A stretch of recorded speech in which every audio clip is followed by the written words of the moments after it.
Alors enfin, je vais maintenant préparer le document à l'impression. Pour cela, il faut toujours utiliser l'onglet, si vous voulez, mise en page. Alors, mise en page, je vais voir mise en page maintenant. Bon, j'utilise la boîte de dialogue, carrément la boîte, et je vais voir la boîte de dialogue, qu'est-ce qu'il y a. Donc, le portrait, le paysage, réduire à grand. Donc, je ne vais pas utiliser l'échelle, juste, je ne vais pas utiliser, ajuster sur une page, je vais utiliser les marges. Juste centrer sur la page horizontalement et verticalement si je voulais. Donc, aperçu, je vais voir. Est-ce qu'il est bien sur une page ou deux pages? Le problème, c'est que l'aperçu, il est sur deux pages. Donc, je vais essayer de jouer sur les marges de la mise en page. Donc, 1,8, je vais laisser, par exemple, 0,8, je vais voir l'aperçu. Effectivement, j'ai une seule page. Donc, je pense que je peux imprimer maintenant sans problème. Juste pour la mise en page, je peux ajouter un en-tête. Voilà. L'en-tête ici, je peux voir, je peux même écrire un texte. Ici, correction, atelier, heure sup.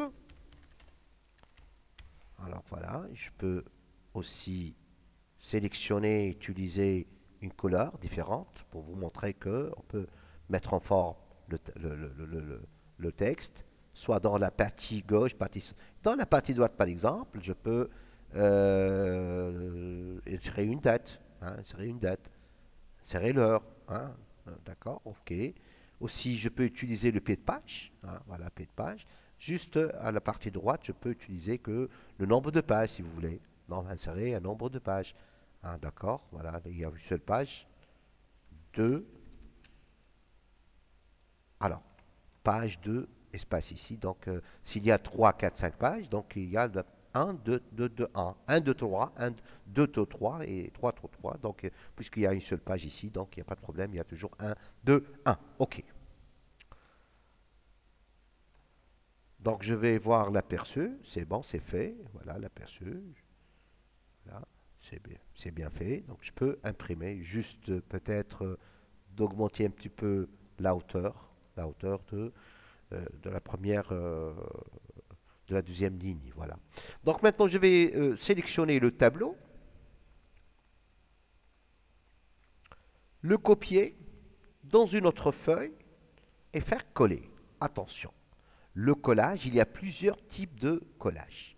Donc il y a le collage ici avec le format de la source, collage uniquement des valeurs, collage uniquement des formules. On peut transposer le tableau, etc. Donc vous pouvez voir qu'il y a plusieurs types de collage. Faites attention. Pour cela, moi, je vais coller cette fois, si je vais coller avec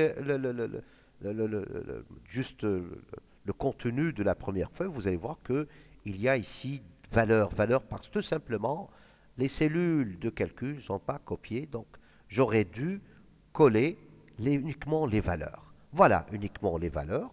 Donc, je répète, je peux supprimer la feuille. OK.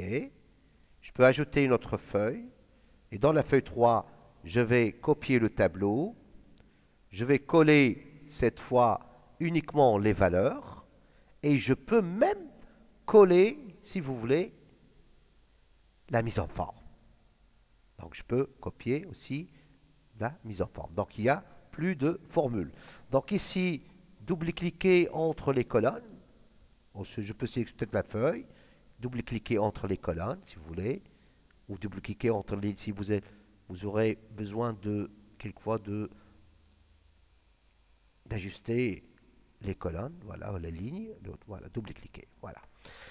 Donc, peut-être aussi, je n'ai pas centré ça, je devrais dû centrer dans le document. Oui, alors, je vais maintenant faire des sous-totaux automatiques en utilisant données sous-totaux. Voilà, calculer rapidement le total des plusieurs lignes et de colonnes associées insérant des sous-totaux et les totaux. Donc, c'est une, si vous voulez, une commande très très importante, mais à condition que le tableau soit organisé par qualité. Comment l'organiser par grille? Il suffit de sélectionner le tableau ou indiquer le début de tableau.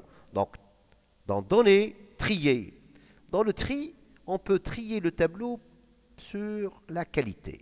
Alors, de A à Z ou de Z à A, c'est pas grave. Donc, l'important, c'est qu'il soit organisé. Donc, il est déjà organisé. Excel, maintenant, peut voir qu'il y a une partie ordinaire et une partie pour les qualifier. Donc, il suffit d'indiquer le début du tableau. Sous auto, le tableau sera sélectionné automatiquement. Maintenant, après chaque changement, non pas de matricule, mais de qualité. Si la qualité change, donc il va insérer des sous en utilisant la fonction somme. Il y a d'autres fonctions seulement, mais on va utiliser uniquement la fonction somme pour calculer le montant brut, la retenue et bien sûr le montant net. Hein, d'accord, ok. Et voilà. Donc ici, c'est juste, on peut augmenter, c'est tout, la taille des largeurs de colonne.